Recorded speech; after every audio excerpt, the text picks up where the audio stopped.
l'INSEE a annoncé il y a quelques jours que la France était sortie de la récession, qu'au deuxième trimestre 2009, elle avait connu une hausse de son PIB de 0,3%. C'est une excellente nouvelle, venant après une suite de très longues mauvaises nouvelles. Il ne faut pas bouder son plaisir. Ceci étant dit, il ne faut pas non plus s'emballer trop rapidement. Tout d'abord, ça reste... la récession que nous avons vécue reste très importante, c'est-à-dire que même au deuxième trimestre 2009, par rapport au deuxième trimestre 2008, la baisse du PIB est de 2,6%, reste de 2,6%, même s'il a augmenté un peu. C'est énorme comme baisse, dans la mesure où en 1993, la dernière récession que nous avions connue, cette baisse n'avait été que de 1,1%, donc c'est 2 fois plus important. Les exportations se sont redressées un petit peu au deuxième trimestre 2009, mais elles restent 12% plus faibles qu'il y a un an. La production industrielle est repartie un petit peu, tirée notamment par l'automobile grâce aux primes à la casse, mais la production industrielle reste 17% plus faible que ce qu'elle était au début 2008. Donc le niveau de la production reste faible, l'investissement tant des ménages que des entreprises continue de baisser au deuxième trimestre 2009. Donc il ne faut pas s'emballer sur ces bons résultats, d'autant que de nombreuses menaces peuvent faire rechuter l'activité. On a connu donc 400 000 pertes d'emplois depuis un an, jusqu'à la fin de juin 2009, entre juin 2008 et juin 2009. C'est énorme. On n'avait jamais connu autant de pertes d'emploi depuis 1970, depuis que le ministère du Travail tient des données trimestrielles de l'emploi dans le secteur marchand. C'est énorme, mais en même temps c'est très peu, dans la mesure où une des caractéristiques très particulières de cette crise, c'est que jusqu'à maintenant, par rapport à la profondeur de la crise, elle a eu un impact relativement limité sur l'emploi.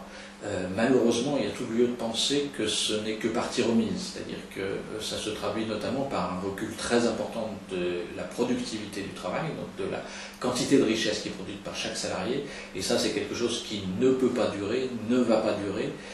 On peut malheureusement craindre au moins 200 000 emplois, pertes d'emplois supplémentaires d'ici la fin de l'année, qui vont se traduire par à peu près 200 000 chômeurs supplémentaires. C'est-à-dire que le marché du travail va continuer à se dégrader, ce qui d'une part augmente le nombre de gens qui ne vont plus consommer autant parce qu'ils vont perdre des revenus et perdre des perspectives d'avenir, ce qui va aussi inquiéter les gens qui conservent leur emploi, ce qui va aussi entraîner le fait que les patrons vont être encore plus regardants sur les hausses de rémunération, alors que dans le même temps, on va connaître au cours des prochains mois un petit retour de l'inflation. Donc une des choses qui a soutenu la consommation jusqu'à maintenant, c'est le fait que les prix ont baissé, notamment du fait de la baisse des prix du pétrole par rapport à l'année 2008. C'est une période qui se termine, donc on risque de connaître, du fait de cette dégradation du marché du travail, une consommation en baisse, alors que c'était la consommation qui jusque-là avait tiré l'économie. Les banques affichent de nouveau des profits très élevés, elles mettent de côté de l'argent pour les bonus de leurs traders, mais en fait en réalité l'état du système financier n'est pas très bon encore et les menaces sont importantes de ce côté-là. La première chose qui est pas très bonne et qui n'est pas bon signe pour l'avenir, c'est que le crédit n'a pas redémarré. En France, à la fin du mois de juin, les crédits aux ménages étaient à peu près à zéro et les crédits aux entreprises étaient à moins 4 milliards. C'est-à-dire que les banques ont récupéré 4 milliards de plus qu'elles n'ont donné de crédit aux entreprises à ce moment-là. Et la tendance est la même sur l'ensemble de la zone euro. Alors les banques disent c'est pas de notre faute, on voudrait bien prêter, mais c'est la demande de crédit qui n'est pas là. Enfin en tout cas, le crédit n'est pas reparti, ce qui est quand même le carburant de base de l'économie, donc ça inquiète sur la solidité de la reprise qui est engagée. La deuxième chose, c'est que le ménage n'est pas fait dans les bilans des banques, en particulier dans les banques européennes. Donc les Américains viennent de faire le ménage au printemps avec les stress tests auxquels ont été soumises les 19 plus grandes banques américaines. On n'a pas fait l'équivalent en Europe et il y a tout lieu de penser qu'elles cachent dans leur bilan beaucoup d'actifs douteux et qu'on n'est pas au bout des surprises sur ce plan-là. On n'arrive pas à le faire en Europe parce qu'il n'y a pas d'instance européenne capable d'imposer aux banques de faire le ménage. Mais en tout cas, des banques qui cachent des actifs douteux, ce sont des banques qui durablement prêtent moins pour ne pas prendre de risques supplémentaires et prêtent plus cher pour essayer de se refaire au niveau financier.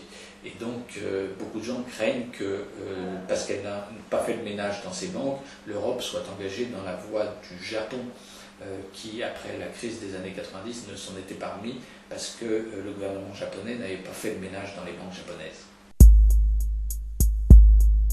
Donc, on va assister d'une part à la fin des plans de relance, des effets des plans de relance. Les gouvernements avaient bien fait attention de ne faire que des mesures ponctuelles sans effet à long terme sur les finances publiques, mais ces effets à court terme vont cesser à la fin de l'année. C'est le cas en particulier des primes à la casse pour l'automobile qui ont très bien marché, qui ont beaucoup relancé le marché européen. Donc on a vendu 60% de voitures en plus en juin 2009 qu'en janvier 2009 en Europe.